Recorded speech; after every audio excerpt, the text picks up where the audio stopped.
My engagement ring came with the DNA test results I couldn't unsee. I need to preface this by saying that if anyone had told me a month ago that my life was a plot twist from a bad movie, I would have laughed in their face. Now I'm just living the nightmare.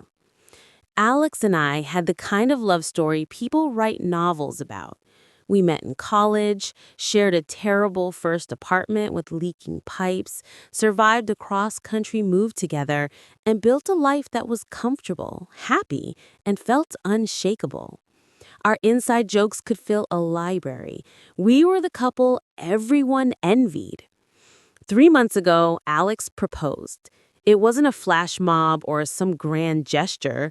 It was just us on our balcony at sunset, with him nervously fumbling the ring box. I said yes before he could even finish the question. We've been planning the wedding, a small, intimate affair in the mountains, ever since. The one thing that connected us beyond our shared history was our adoption. We were both foundlings. He was left at a fire station in Boston, and I was found in a basket outside a church in Chicago, just a year apart. We had this deeply personal, almost cosmic joke that we were two halves of the same whole, separated by geography and found by fate. We even had matching anchor tattoos, a symbol of the stability we found in each other after our rootless beginnings. For his birthday, my parents, my adoptive parents to be clear, gave Alex a DNA testing kit. They're big on genealogy and thought it would be a fun way to try and track down any distant relatives. He was thrilled.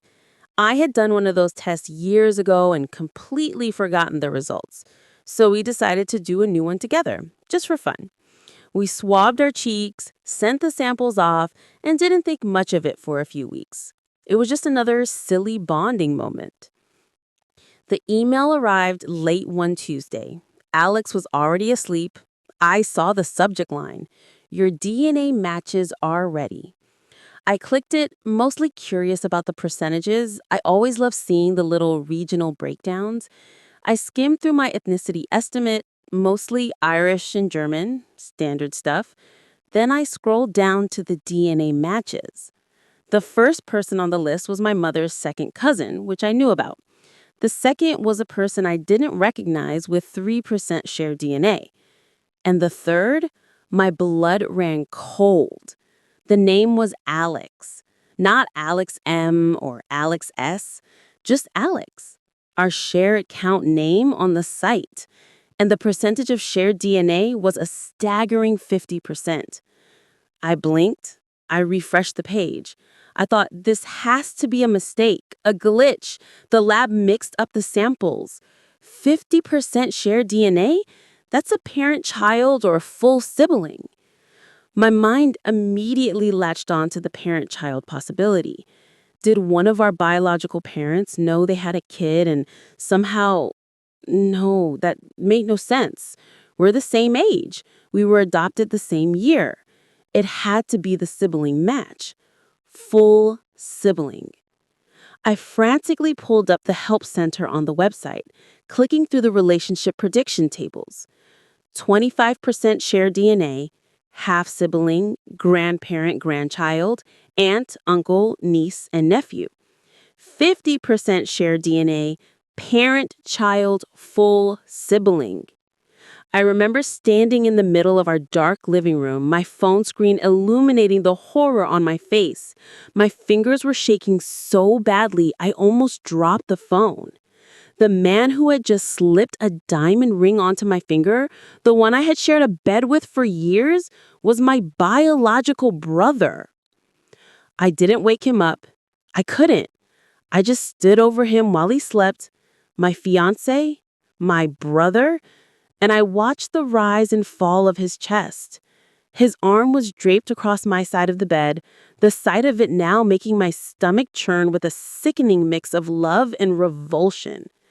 I snuck out to the guest room and spent the night staring at the ceiling, trying to rationalize it. We were both foundlings. It's not like our adoptive families kept this from us. They didn't know.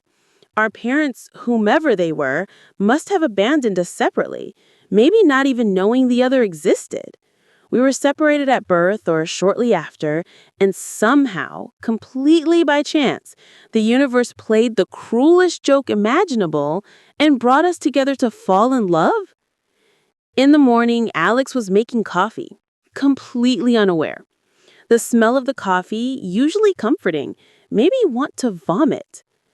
He said, "Morning, sleepyhead," giving me a kiss on the forehead. The touch, once electric, now felt like a violation. I flinched, almost imperceptibly. I couldn't talk. I just pushed my phone into his hands, already open to the DNA results. He read it, his face drained of color, his smile collapsing.